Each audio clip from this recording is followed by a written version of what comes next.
I This was sitting really at the is the dining best roast table I I've had had in polished ages. every Sunday You for should have seen 53 his face years when when the my cork husband popped. leaned close to my ear. The Another children were glass, anyone? laughing at the other end of the table. The candles were flickering. What The you did? grandfather clock in the hallway read I know what you 7:41 did. p.m. And Gerald, my husband of 53 years, whispered 5 words that changed everything. Celeste gets this house. You get nothing.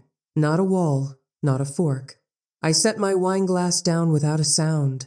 My hand did not shake. I did not cry. I did not argue. I reached for my phone under the table and typed one word to a number I had not used in 14 months. The word was now. Good day, dear listeners. It is Clara again. I am glad you are here with me. Please like this video and listen to my story till the end, and let me know which city you are listening from. That way I can see how far my story has traveled. Now, this story comes from Edith. She is 79 years old. And what her husband tried to do, it will make your blood run cold. But how she handled it? That is why I had to share this with you. My name is Edith Weston. I am 79 years old, born and raised in Savannah, Georgia. I married Gerald when I was 26 and he was 28. He was a commercial real estate broker back then, just starting out. Charming, ambitious, the kind of man who could walk into a room full of strangers and walk out with 3 business cards and a handshake deal. Everyone loved Gerald. Everyone trusted Gerald, including me. I was a licensed bookkeeper for 31 years. Before Gerald's brokerage grew into something bigger, I was the one who kept it running behind the scenes. I tracked every ledger, every deposit, every property closing from 1972 to 2003. I sat at a metal desk in the back office with a calculator and a cup of coffee, and I made sure every number added up. And they always did, because I do not make mistakes with numbers. We raised 3 children together, 2 sons, Richard and Thomas, and a daughter, Catherine. I managed the household, planned every birthday, packed every lunch, drove to every school event. I hosted Gerald's business dinners at our home, sometimes 3 a month. I smiled at men I did not like and poured wine for wives who looked as tired as I felt. When Gerald had his triple bypass surgery in 2009, I slept in a chair next to his hospital bed for 11 nights. I fed him broth with a spoon. I changed his bandages when the home nurse could not come on weekends. And I found our home. That is the part that matters most. It was a 1920s Spanish Revival villa on a tree-lined street near Forsyth Park. I spotted the listing in a local paper in 1974. I called the seller myself. I negotiated the price down by $14,000. I oversaw every inch of the renovation. I chose the tile in the kitchen, the molding in the hallway, the ironwork on the balcony railing. I planted the jasmine along the garden wall. I could smell it every evening from the back porch, sweet and warm like something that would last forever. But the deed was placed in Gerald's name alone. He said it was simpler for taxes. He said it did not matter because we were married and what was his was mine. I believed him because I loved him, and because in 1974, that is what women did. We trusted. We did not question. I am not the kind of woman who raises her voice. I never have been. But I am the kind who reads every line of every document. Gerald forgot that. And forgetting that was the biggest mistake he ever made. 3 months before that whisper at the dinner table, Gerald started talking about simplifying our estate. He said we were getting older and we needed to get our affairs in order. Wills, trusts, property documents. He said he had found a notary who could help update everything. Standard end-of-life planning, he called it. I offered to come to the meetings. Gerald waved his hand and said, "It's just paperwork, Edith. Don't tire yourself." That was the first crack. Not a big one. Just a hairline fracture and something I had believed was solid. Because Gerald had never once told me not to come to a meeting about our finances. Not once in 53 years. Then other things started to shift. He began taking phone calls in the garden shed with the door closed. I would see him through the kitchen window, pacing between the potting bench and the lawnmower, speaking low. He set up a new email address. I saw it on his iPad one afternoon when he left it on the kitchen counter. The address was gueston_private@gmail.com. Private. That word sat in my chest like a stone. He took 2 trips to Jacksonville in 6 weeks. Both times he said it was to visit an old friend from his brokerage days. Both times he came back smelling like a cologne he did not own. Something sharp and modern, not the sandalwood I had bought him for 40 years. I did not say anything. I watched. I waited. I noticed. Then came the dinner, the night of the whisper. Our children were there, Richard and his wife, Thomas and Catherine. It was a Sunday. I had made pot roast with roasted vegetables and fresh bread. The house smelled like rosemary and butter. Everyone was talking and laughing, and I thought for just a moment that maybe I was wrong. Maybe Gerald was just being Gerald. Private, proud, a man who liked to handle things himself. Then he leaned toward me. His breath smelled like red wine, and he said it. Not loud, not angry. Almost casual, like he was telling me the weather. I've already signed the papers. Celeste gets this house. You get nothing. Not a wall, not a fork. I looked at him. His eyes were steady. He was not drunk. He meant every word. Then he added, Celeste has been more of a wife to me in 2 years than you've been in 50. She deserves the villa. You can rent an apartment on Habersham Street. I'll cover 6 months. I did not gasp. I did not drop my fork. I did not cry. I excused myself from the table, walked to the kitchen, and opened the cabinet above the refrigerator. Inside was a manila folder I had labeled Household Misc. I had placed a single document in that folder 14 months ago. A document I hoped I would never need. I touched the edge of it with my fingertips. The paper felt rough, slightly yellowed. I closed the cabinet and went back to the table. Gerald was smiling at Catherine, telling a story about a fishing trip. Like nothing had happened, like he had not just tried to erase me from my own life. I had been waiting for Gerald to say something like this. I just did not know he would be foolish enough to say it out loud. In our home, on a night when the voice memo app on my phone was already running. You see, I had started recording our private conversations 2 months earlier.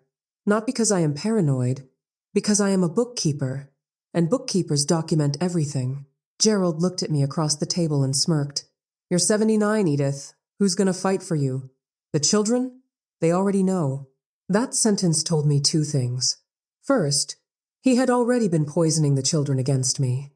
And second, he believed with every fiber of his being that I was helpless, that I was just an old woman who would fold and walk away. He did not know that I had been quietly preparing for this moment for over a year. He did not know about the folder. He did not know about the phone number. And he certainly did not know about the binder I was about to build. 2 days after the dinner, I drove to Coastal Heritage Credit Union on Drayton Street. I arrived at 9:15 a.m., 15 minutes after they opened. The parking lot smelled like warm asphalt and fresh pine mulch from the landscaping beds. I walked inside and asked to speak with a teller about our joint account. I requested a full transaction history for the past 24 months. Printed. Every page. The teller, a young woman with a name tag that read Dana, hesitated. She typed something into her computer, then looked up at me with an expression I recognized. It was the look people give you when they know something is wrong but do not want to be the one to say it. She told me that the mailing address for our statements had recently been changed to a P.O. box. She asked if I was aware of that change. I was not, but I kept my voice even. I told her I was still listed as a co-account holder, which I was. I told her I had every right to access our records. She nodded, excused herself, and came back 12 minutes later with a stack of paper. 47 pages.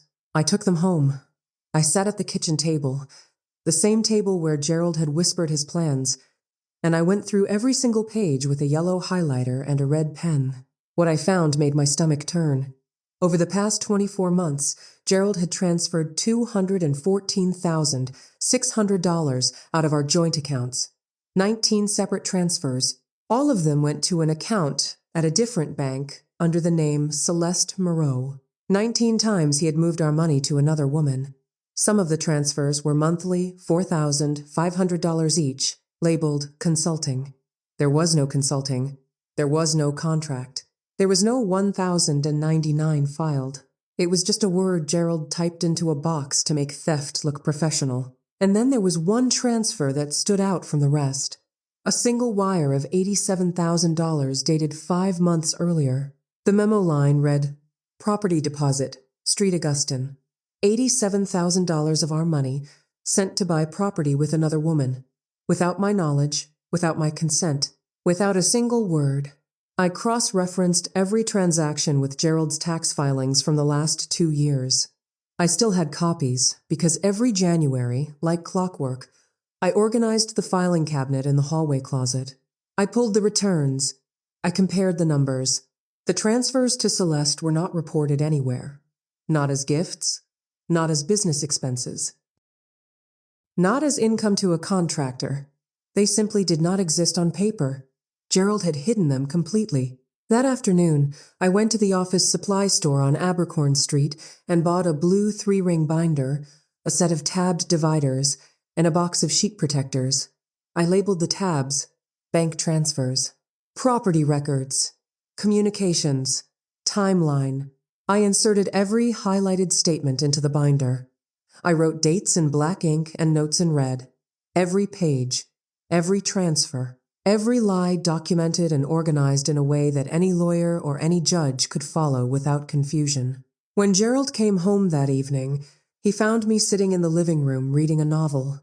He looked at me and asked why I was so quiet. Then he patted my shoulder the way you pat a dog that has stopped barking. "You'll adjust, Edith. Women your age always do." I smiled at him. I turned the page of my book, and I said nothing. That night, after Gerald went to bed, I sat at the computer in the spare room and searched the Duval County property records online. Jacksonville, Florida. It took me 11 minutes to find what I was looking for. A condominium purchased 5 months ago. 2 bedrooms, ocean view, assessed value of $310,000. Listed under 2 names. Gerald R. Weston and Celeste A. Moreau, joint tenants with right of survivorship. That meant if Gerald died, Celeste would get the condo automatically. Not me, not his children. A woman I had never met, purchased with our money, our savings. The money I had helped earn, helped manage, helped grow for over 5 decades. And he put her name next to his, like she belonged there, like I never existed. I printed the property record. I slid it into the sheet protector and placed it behind tab 2 inches the blue binder. Then I closed the binder, turned off the computer, and went to bed. I slept 4 hours that night, but they were calm hours because I was not panicking. I was planning.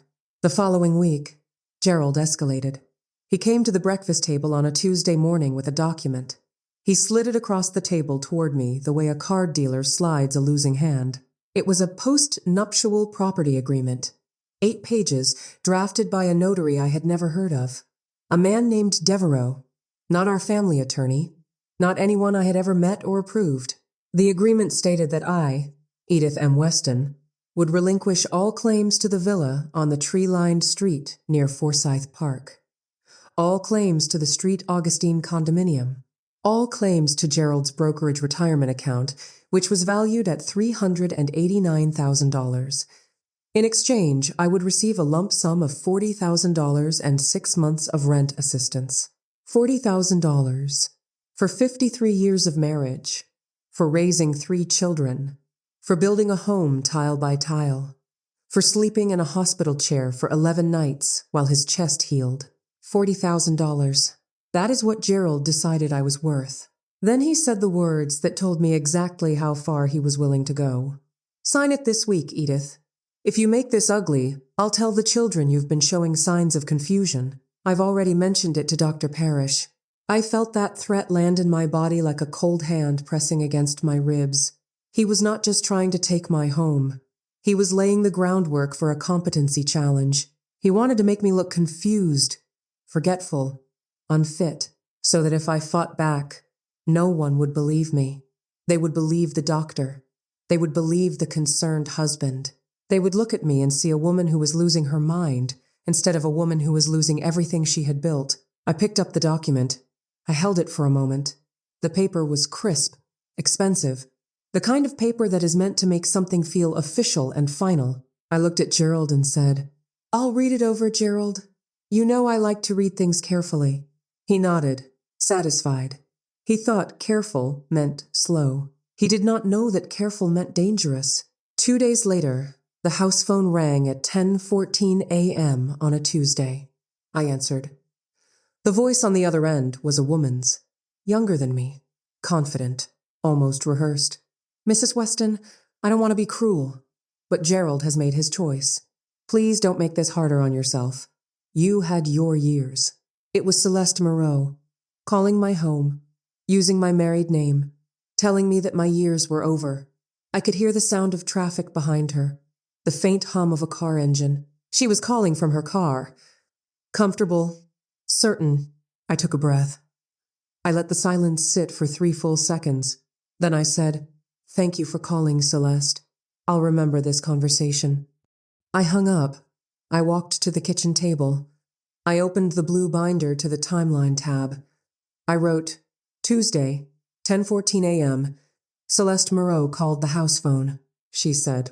And I quoted her words exactly, every single one, in neat red ink. Then I closed the binder. That evening, I went into the bedroom, closed the door, and called the number I had saved 14 months ago. It was the direct line of Margaret Calloway. She was 62 years old, an elder law and estate planning attorney who had practiced in Chatham County for 34 years. I had met her at a church luncheon the year before. We sat next to each other at a table near the window. She had kind eyes and a firm handshake, and she told me something that afternoon that I never forgot. She said, "Edith, if anything ever changes with Gerald, you call me first, not last." At the time, I thought she was being polite. Looking back, I think she saw something I was not ready to see yet. She answered on the second ring. I said, "Margaret, it's Edith Weston. Something has changed." She said, "Come to my office tomorrow morning. Bring everything." Margaret Calloway's office was on Bull Street, second floor of a brick building with tall windows. When I walked in, the first thing I noticed was the magnolia tree outside the window. It was in full bloom, white and heavy. The petals so thick the branches seemed to bow under their own beauty. The office smelled like old books and lemon furniture polish. There was a framed certificate on the wall from the Georgia Bar's Elder Advocacy section. Margaret had been its president. I placed the blue binder on her desk. She opened it without a word. For 40 minutes, I sat in the leather chair across from her and watched her read. She turned every page. She traced certain numbers with her fingertip. She paused twice to write something on a legal pad. She did not rush. She did not react emotionally. She simply read, like a bookkeeper would. When she finished, she removed her glasses, set them on the desk, and looked at me. "Edith, your husband didn't just betray you. He committed marital waste, potential financial elder abuse, and fraudulent conveyance. And he did it with a paper trail a first-year associate could follow." She explained things in plain terms, the way I needed to hear them. First, Georgia is an equitable distribution state. That means I was entitled to a fair share of all marital assets, including the villa. It did not matter that the deed had Gerald's name on it. The house was purchased during our marriage, improved with marital funds, and maintained by both of us for over 50 years. It was marital property. Second, the $214,600 Gerald had transferred to Celeste constituted dissipation of marital assets. That is a legal term that means one spouse wasted or gave away money that belonged to both of them. A judge could order Gerald to reimburse the marital estate for every dollar. Third, the postnuptial agreement Gerald had drafted was almost certainly unconscionable. It was wildly unfair. And it was presented under duress because he threatened to challenge my competency if I did not sign. That alone could invalidate the entire document. Fourth, the condo in Street Augustine, purchased with our money and titled jointly with a woman who was not his wife, could be challenged as a fraudulent transfer. Margaret said Gerald had essentially gifted marital property to a third party without my knowledge or consent.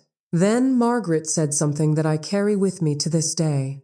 She said, "We don't need to fight Gerald, Edith. We need to let Gerald keep thinking he's already won." That afternoon, Margaret filed a preservation letter with Coastal Heritage Credit Union, instructing them to freeze any further large transfers from our joint accounts. She also sent a formal request to Mr. Devereaux, Gerald's notary, asking him to produce the original villa deed and any recent amendments or transfer documents.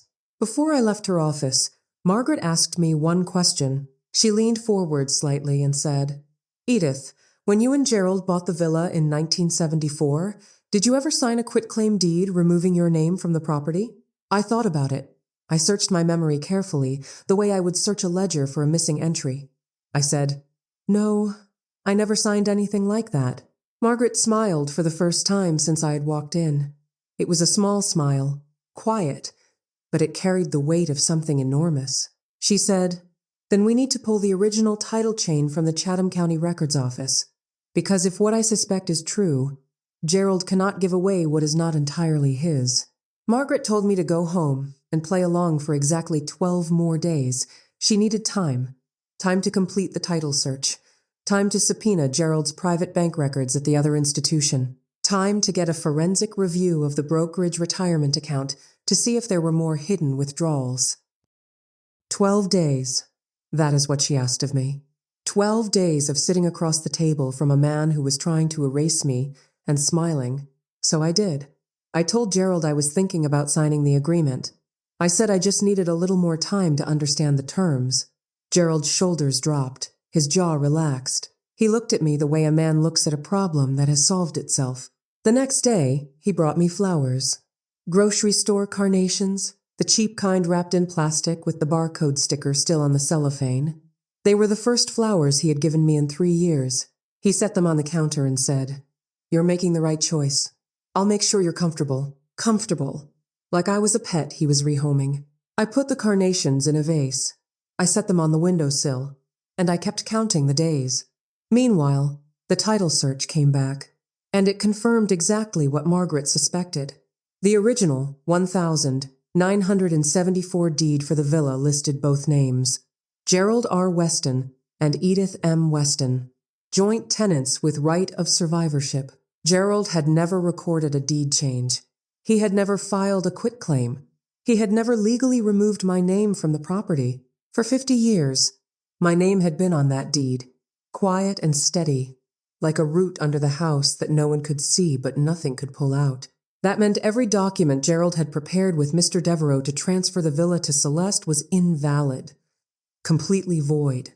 Gerald could not give away a house that was half mine without my written notarized consent, and I had never given it.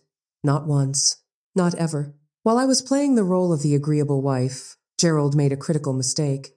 He left his iPad on the kitchen counter again, still logged into his private email. I was not snooping. I was wiping down the counter. The screen lit up with a notification, an email to Celeste. It read, "She's going to sign. Once it's done, I'll file the deed transfer Tuesday. Don't worry about the old lady. She doesn't understand any of this." The old lady. She doesn't understand. I read it twice. Then I took a screenshot.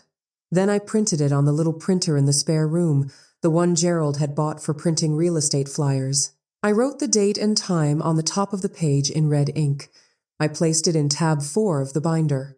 Communication. Margaret filed for an emergency hearing on asset preservation and potential financial elder abuse. She filed it under seal, which meant Gerald would not be notified until the hearing was set. He would not see it coming. On the morning I was supposed to sign Gerald's agreement, I woke up early. The house was quiet. I could hear the ticking of the grandfather clock in the hallway, steady and unhurried, like a heartbeat that refuses to stop. I put on my best navy dress. I clasped my mother's pearl earrings, the one she wore on her own wedding day.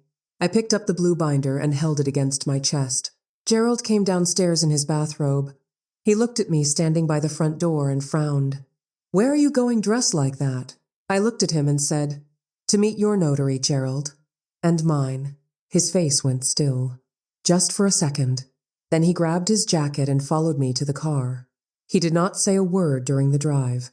I could feel his confusion filling the car like heat. The meeting took place at the law offices of Callaway and Bryce on Bull Street.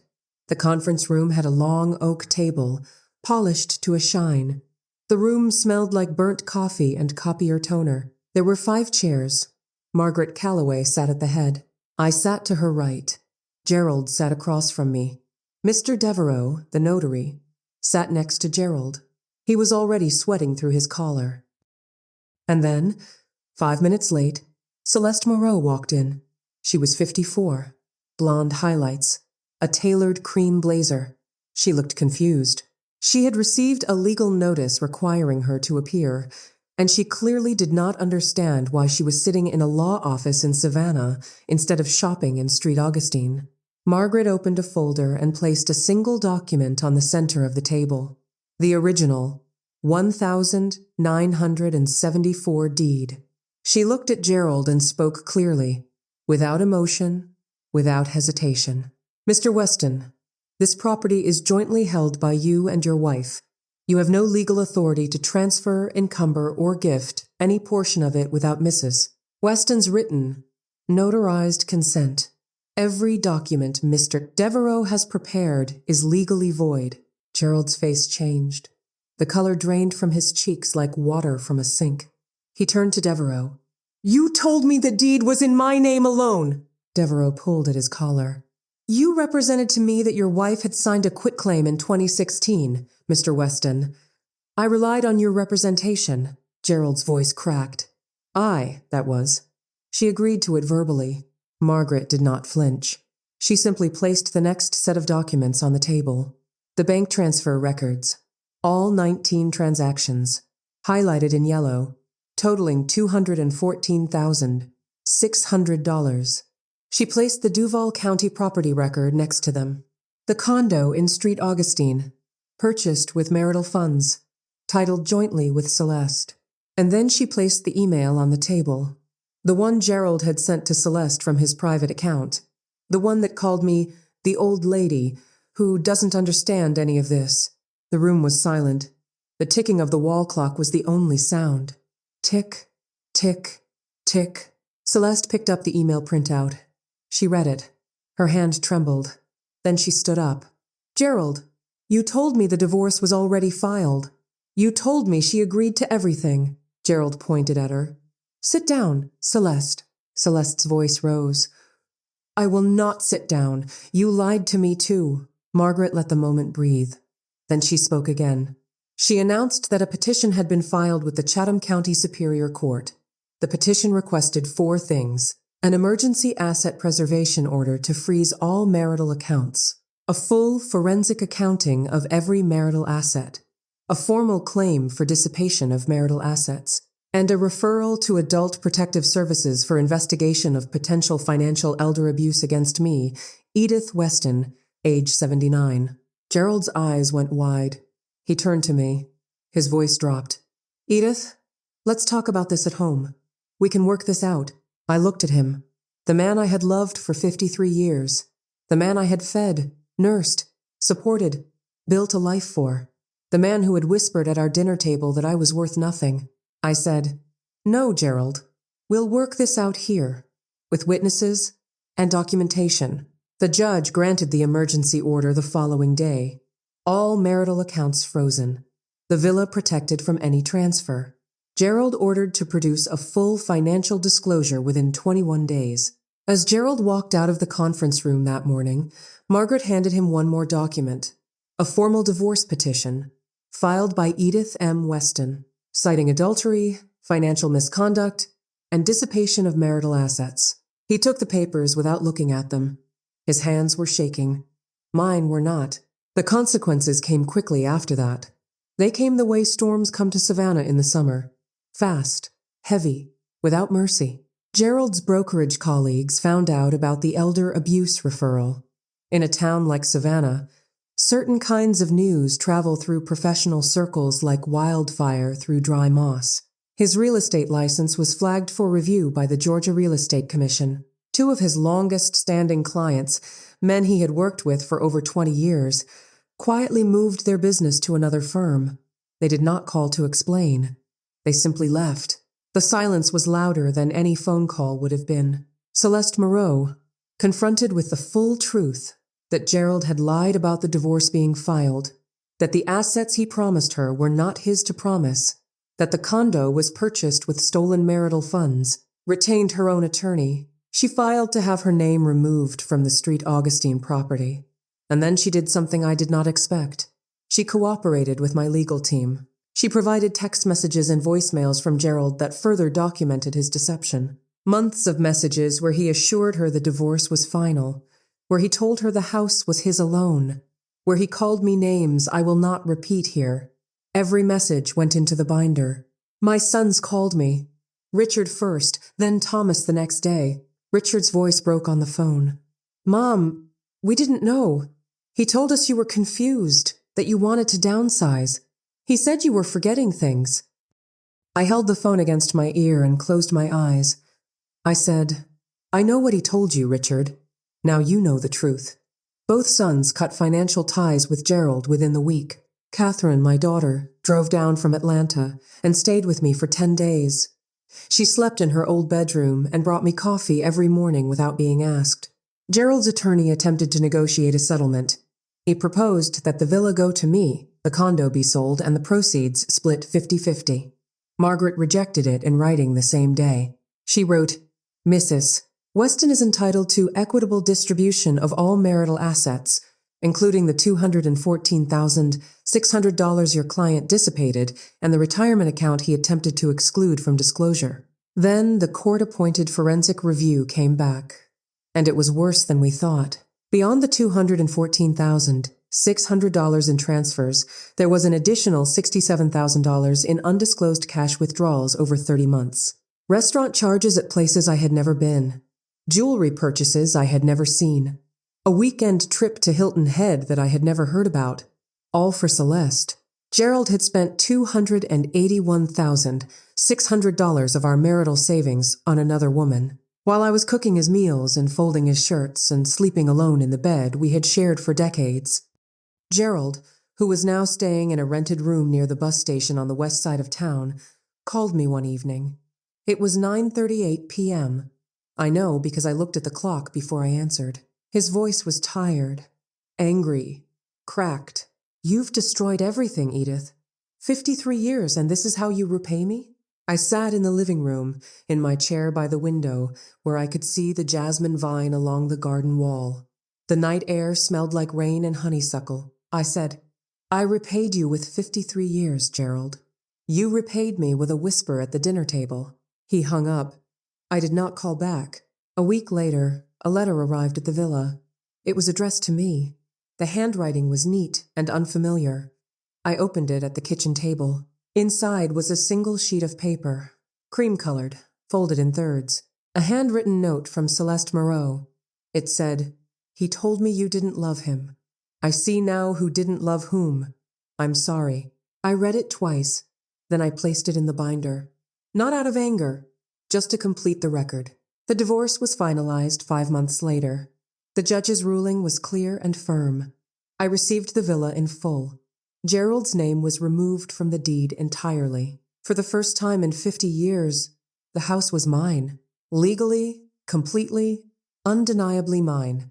I received 62% of the retirement account, which came to $241,180.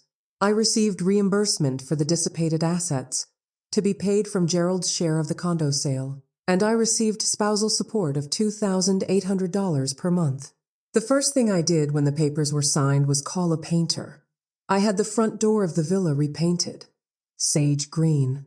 The color I had wanted for 30 years. Gerald had always insisted on black. He said black was classic, dignified, but sage green is the color of new things growing, and that is what I needed. I enrolled in a watercolor class at the Savannah Art Center on Saturday mornings.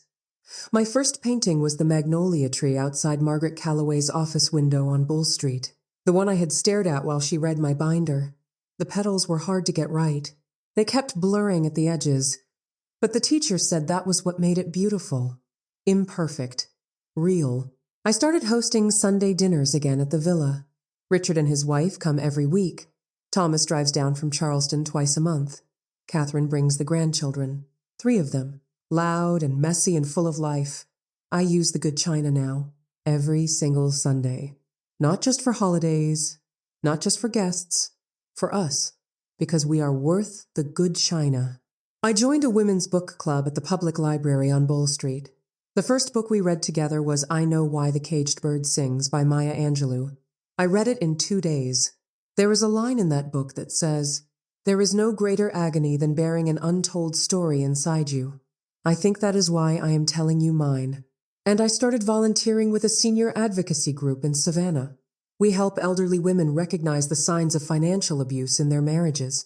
We teach them to read their bank statements, to know where the deeds are kept, to ask questions even when no one expects them to. Margaret Calloway serves on the board. She introduced me at the first meeting as the woman who brought a binder to a fight and won. I did not raise my voice once through the whole thing. Not once. I did not need to. I had the binder. I had the deed. I had 53 years of patience. And I had the one thing Gerald never expected. I paid attention. It is never too late to stand up for yourself. Not at 50, not at 65, not at 79. Your age is not your weakness. It is your evidence. It proves that you built something. It proves that you endured. It proves that you showed up day after day, year after year, and did the work that no one thanked you for. And no one gets to take that from you with a whisper at a dinner table. Now, I want to ask you, if your husband whispered something like that to you after 53 years, what would you have done? Would you have signed those papers, or would you have opened the binder? Please leave your answer in the comments. And tell me, which city are you listening from today? I love reading where my stories travel. If this story touched you, please hit that like button.